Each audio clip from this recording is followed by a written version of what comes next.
October 13th, 2021, the Alliance of Independent Authors sent out a newsletter to their members. They kind of brought up some great points about this ongoing issue with Audible, also known as Audible Gate. Well, it's been 1 year since this dumpster fire broke out. Why should we be concerned about this? Well, Audible and Amazon controls 90% of the market in downloadable audiobooks. 90%. It's a near monopoly. I talked about this in the ugly truth behind publishing audiobooks on Audible on this podcast back in April, but have we seen any changes? Any positive changes? Or are we stuck in a holding pattern?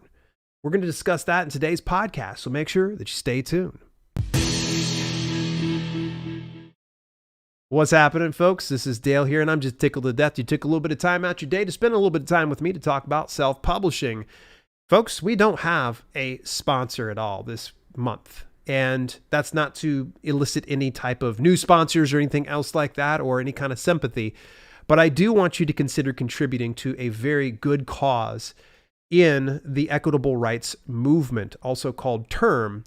They have a website called audiblegate.com. So go over to audiblegate.com and find out how you can contribute and find out more details, because there is so much more information that I can't provide all of it within this podcast recording. So go over to audiblegate.com, get yourself informed, and also if you consider contributing to the cause, that would be fantastic.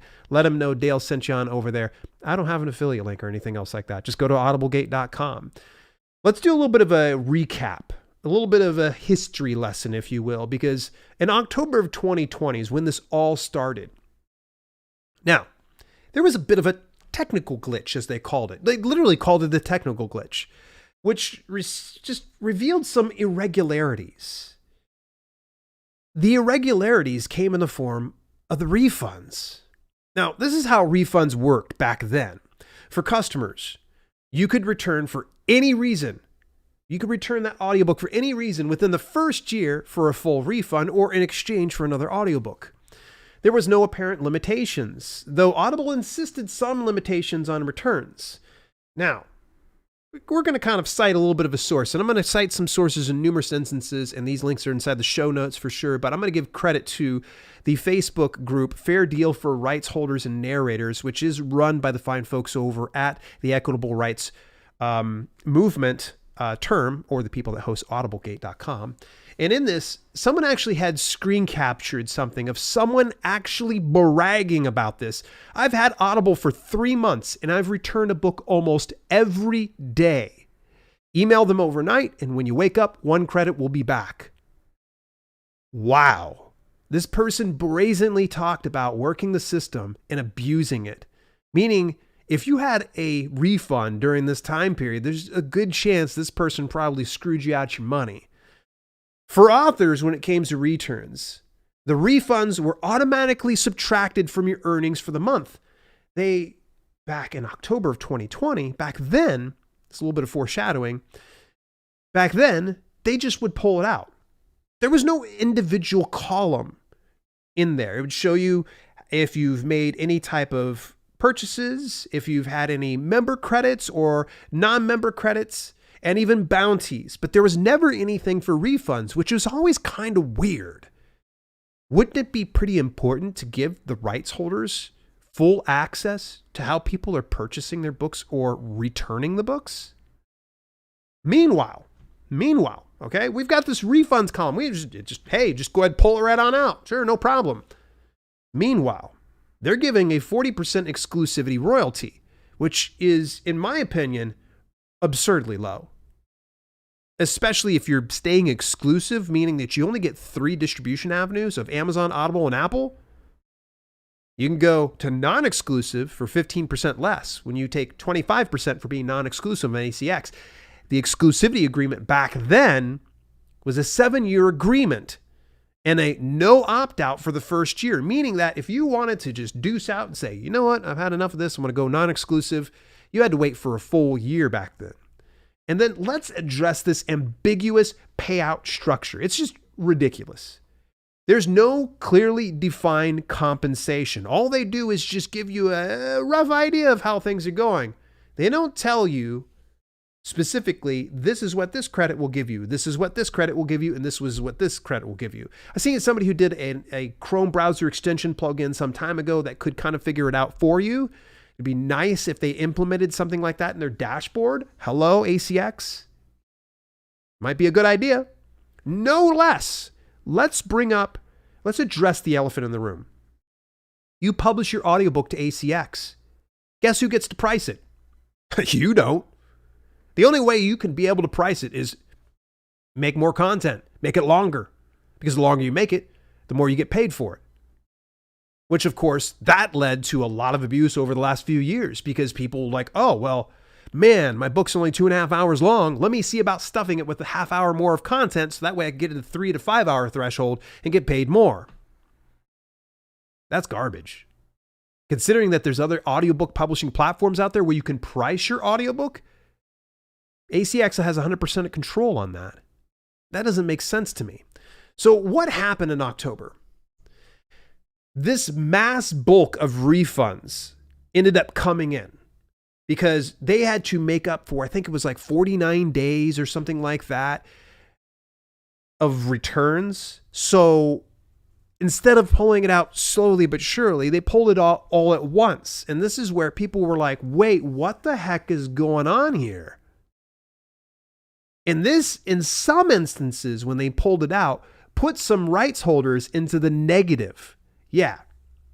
Before, they quietly removed the refunds. Nobody had any issues with it. It was like, oh, okay, they wouldn't know any different if you're selling, like, say, 10 audiobooks per month and you end up getting 2 returns. Everything seems okay.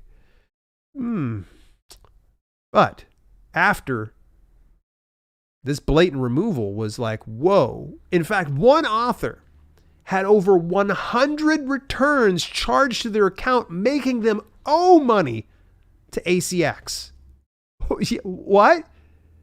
Yeah, became indebted to that platform, the platform that claims to be a free to publish to platform, the platform that adjusts your price without you even having any say on it. The platform that wants you to be exclusive and beholden to them at a 40% royalty for exclusivity and 25% a meager, it's like throwing pennies at you for being at 25% to be non-exclusive, that punishment they're going to give you. It's business as usual for them. Still zero transparency. Authors see sales, but have no way of seeing the refunds in a separate column. That was back in October 2020. This is how it cuts deeper. Audible encourages readers to return after their initial purchases. They do kind of like a, just in case you want a refund, try this audiobook out instead. Yeah, this is true. You will go and buy an audiobook or something on Audible, and they will send you an email afterwards saying, hey, if you don't like it, you should try this. What? That's like me going in McDonald's. I'll go ahead and order myself a large Big Mac and fries and a Coke. And they say, hey, in case you don't like this, we'll give you another meal. Of course I'm going to get the other meal. I'm going to eat that whole dang thing and go up and say, oh, you know what? I didn't like it. Could you see about hooking me up with a salad and one of those McFlurries? Because the system is there. People are going to abuse it. And if an audiobook deleted from a Kindle, a pop-up suggests exchanging the title. Yeah, so if you have a Kindle device and you are deleting that from your the audiobook from there, what's going to end up happening is they're going to say, there must be something wrong. You're not just trying to make room for data. You're probably wanting to get a new audiobook. We'll just go ahead and exchange that for you. They lean heavily on exchanging despite never disclosing who foots the bill. You're the one footing the bill. November 2020. Oh, the dumpster fire starts to just really go out of control because the U.S. Authors Guild pulled together just a who's who among companies and services and big author names. In fact, they did a public letter with over 15,000 authors and various organizations to pretty much tell ACX, this isn't going to stand.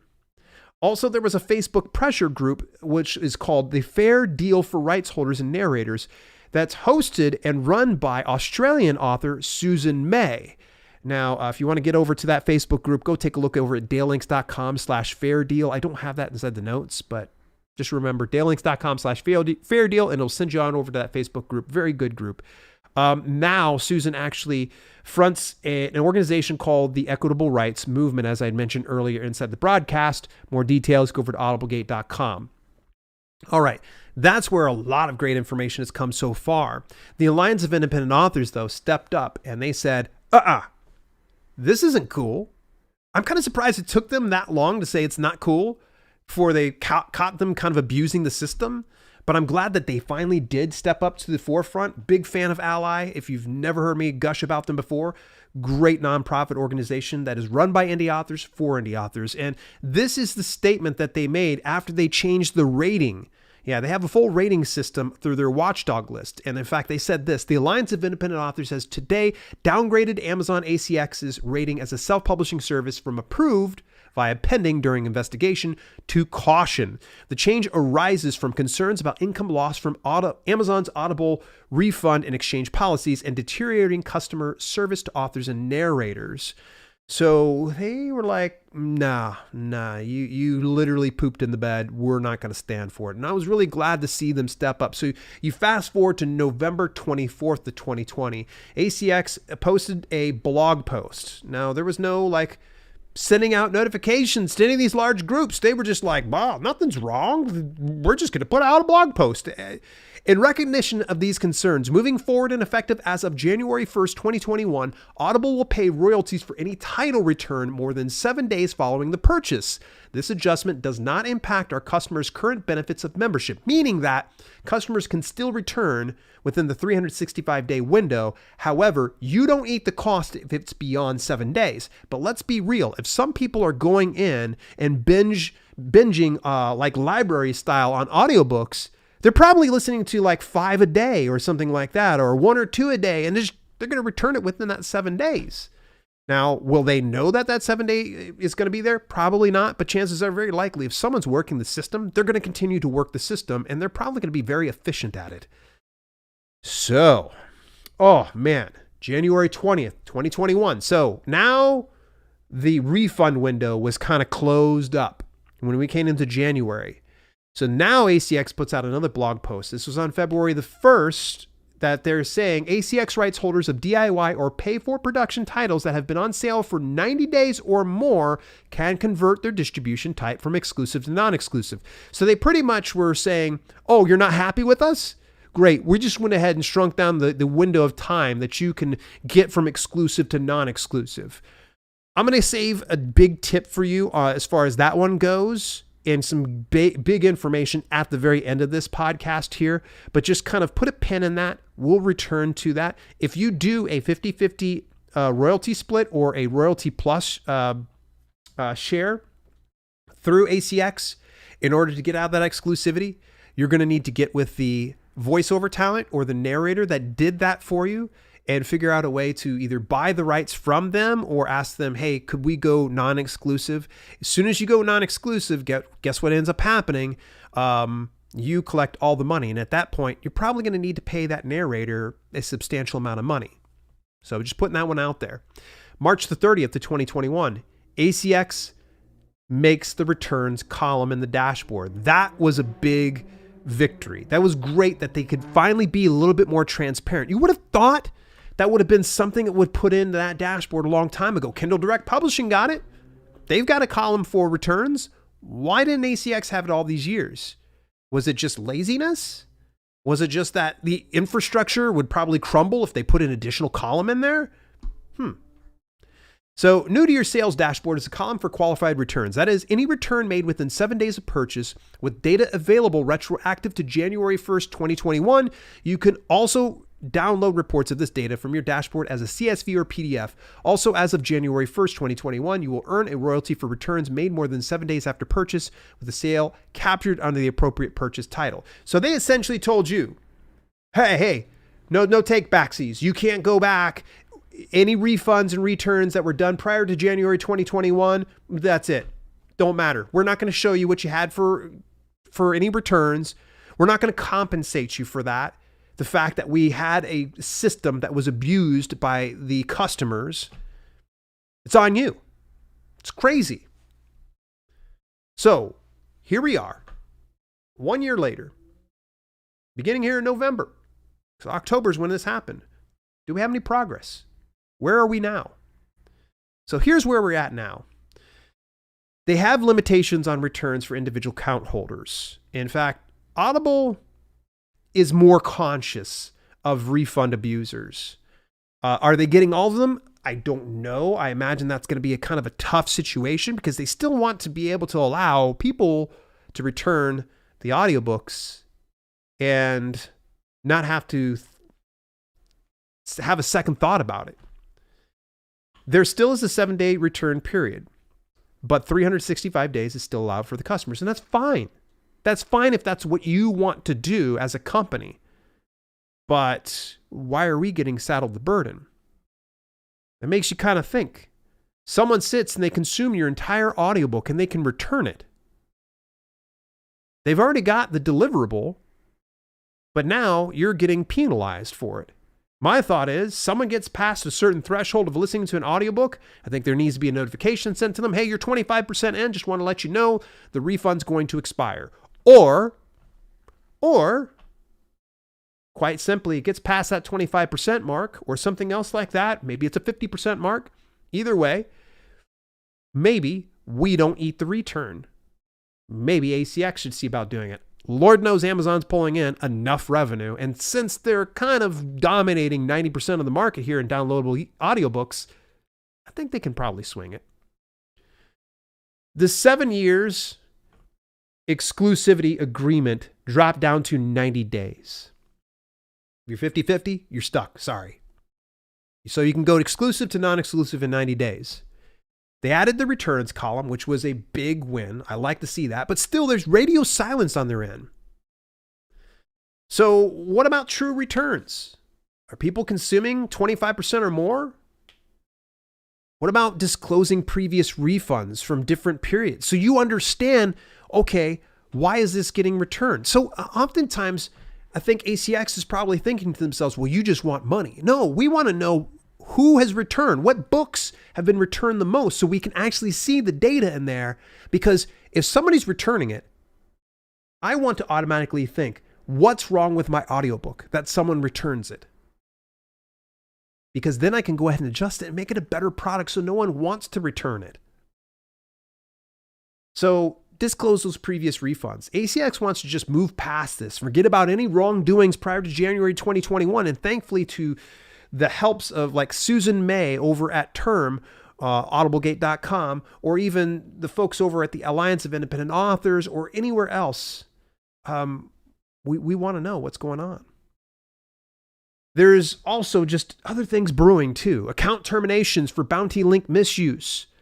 Well, that's not my problem. If I go ahead and I take a bounty link and I share it on social media and someone decides to abuse the system and get it for free and not use the membership, why is that on me?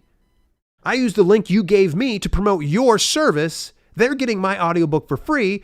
If anybody should be mad, it should be me. I just gave them a link to get free my audiobook. They didn't sign up for Audible, which means I don't get a bounty. Why is my account going to get terminated or frozen in some instances? By the way, mine hasn't, folks. It's just something to be kind of aware of. I know some people that support this channel had mentioned they got some bad news. They ended up getting emails that said fraudulent activity or suspicious free trial activity. Why would someone send someone to a bounty link to get free and not get paid for it? You only get paid if the person stays on. So why would there be misuse on my part? What would be in it for me? We're being tempted by this carrot dangling off further out on the stick here. If you go ahead and you push the bounties, we're going to give you $75. Okay, great. Let me go ahead and promote that. That's a lot of money. I won't make that from a single book purchase. Let's do it. Then we've got Joe Schmo, who's just a ne'er-do-well, and he's going to go ahead and abuse the system. He goes ahead and gets his free month. I'm not going to stay on with Audible. Cancel. I shouldn't be penalized for it. Joe Schmo should get penalized for it. I want to tell you right now, when it comes to alternatives, you should start looking into alternatives when it comes to ACX. Because the question of this particular podcast is Audiblegate. Is publishing audiobooks on Audible safe? And I'm going to say, not entirely. Findaway Voice is the best alternative. In fact, in February, Findaway Voice is offering a previously exclusive, anyone who was previously exclusive, easy for me to say, to get non-exclusive with a 10% royalty bonus during March. Now, they don't have that offer anymore. Though I'm late to sharing that info to you, it just shows you who has your best interests at heart. Now, keep in mind, Findaway Voices still has distribution through ACX's channels. So if you wanted to go entirely there, go ahead. Would I recommend it? Possibly not, but if it's up to you, go ahead. Now, normally this is my sponsor spot before I get over to the final tips. Instead of a sponsor, I just want to bring to your attention probably one of the best ways to get yourself informed and help support the cause, and especially for this legal battle that's going on here. Go over to audiblegate.com. Their goal right now is to reach $70,000 in funding, and right now they're at $47,000. Every last penny counts, folks. If you go on over to audiblegate.com, you can help support the cause and get it to where our team has got something to come to the table with. And not feel like, well, we're partway through this whole court battle. We're not going to be able to do anything. We need to do something because otherwise the abuse is just going to continue to run rampant. Here are my final tips, folks. Avoid going all in with ACX. I used to be 100% all about ACX. Let's go there 100% of the way. Not anymore. Test it out 90 days exclusive. So if you publish there, try it out 90 days exclusive to determine if you're getting paid your worth. If you're not getting paid your worth, here's the good news. You can go non-exclusive, and then you can go over to platforms like Findaway Voices or other alternatives, price the audiobook that you feel it should be at, and get paid your worth for a change. But if you find that it's worth it, stay there. Go ahead. Ignore what I've said. But should something like this happen to you, what are you going to do then? Support the equitable rights movement, folks. Audiblegate.com. Subscribe or follow me on your preferred podcasting platform. And do me a favor, leave a review or a comment on the YouTube channel. You can find the YouTube channel for the podcast at dalelinks.com/YouTube podcast.